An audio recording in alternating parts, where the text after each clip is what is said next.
Hello guys, welcome to my YouTube channel Hip Kumar News. Here I am reading only newspaper articles. My purpose in improving my knowledge and English only, nothing else. Therefore, please support and guide me. This is our today article.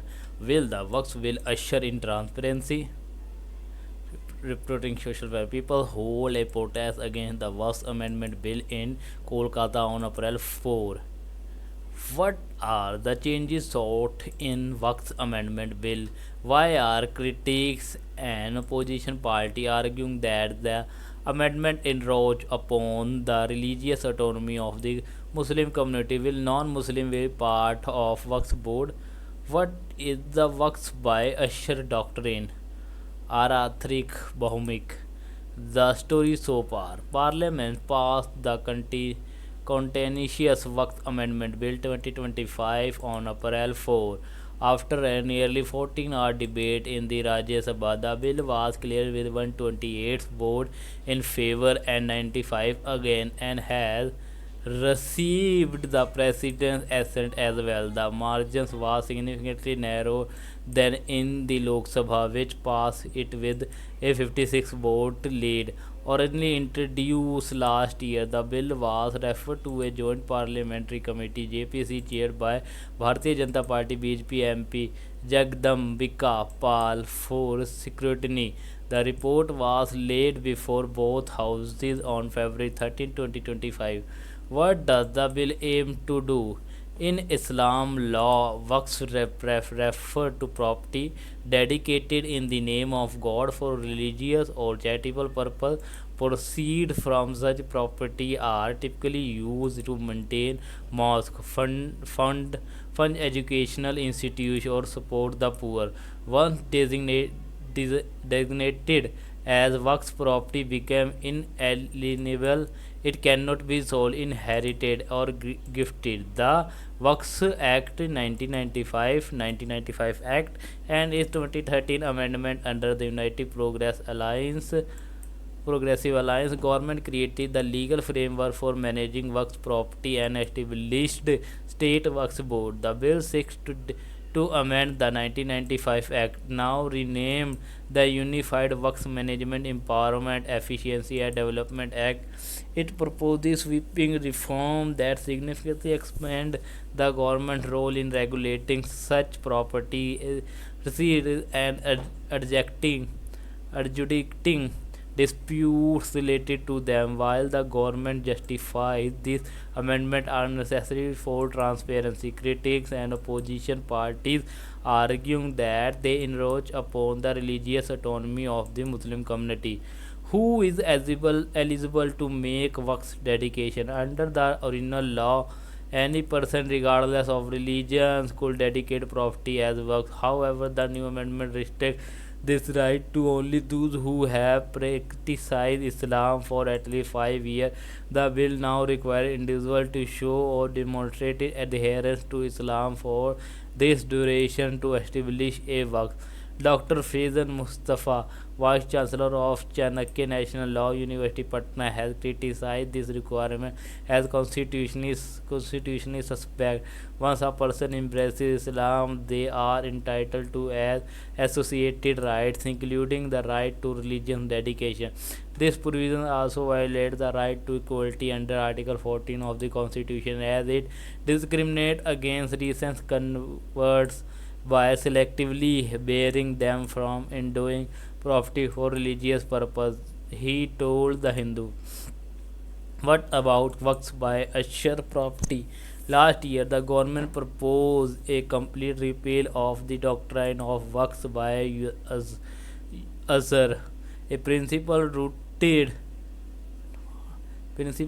in Islamic legal tradition that recognize properties as religious or charitable endowments based on uninterrupted communal use, even in the absence of formal documentation. However, the JPC report cautioned that dismantling this doctrine could destabilize the legal standing of such property, many of which have been informally managed by local community for decades.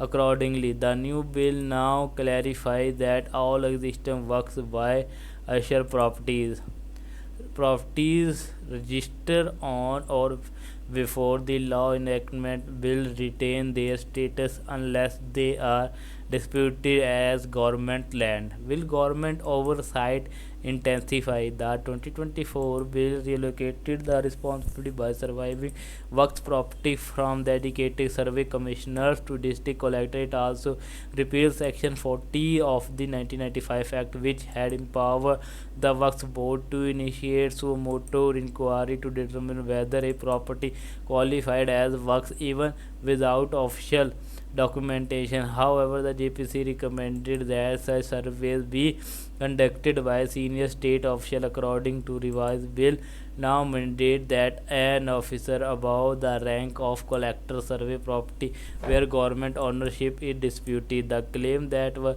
on government oversight is myth. The existing law already allow the government to issue direction to Waqf board, nominates member and even supersede them, replacing trained survey commissioner with district magistrate who are already overburdened, undermine institutional capacity.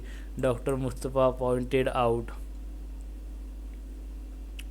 Is there non-Muslim representation? One of the bill's most contentious provision is the inclusion of non-Muslim in key Waqf institution. In mandate that both the Central Waqf Council and State Waqf Board must have at least two non-Muslim members. It also removes the requirement that the chief executive officer of Waqf Board should be a Muslim.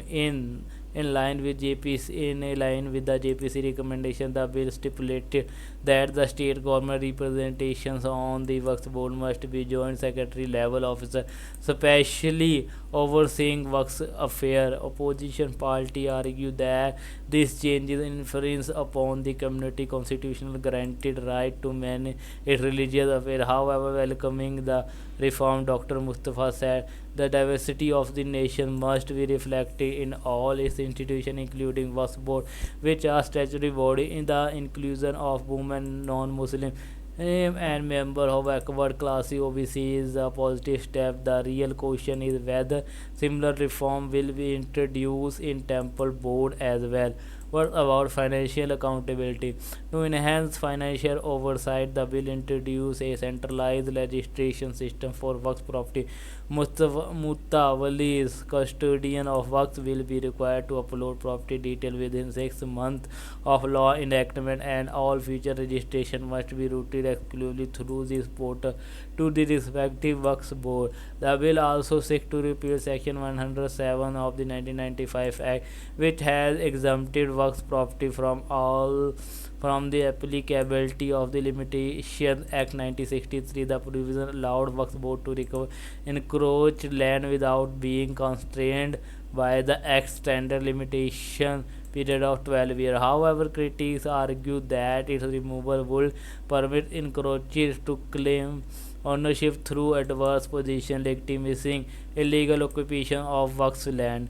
What lies ahead? Congress MP Mohammad Javed, All India Ittihadul Muslimin AIMIM Chief Asauddin Owaisi, Delhi legislator Amanatullah Khan, the NGO Association for Protection of Civil Rights have filed separate petition before the Supreme Court contending that the proposed legislation infringes upon constitutionally guaranteed right to religious freedom and property. When the constitutionality of a law is challenged, courts begin with the presumption in favor of its validity.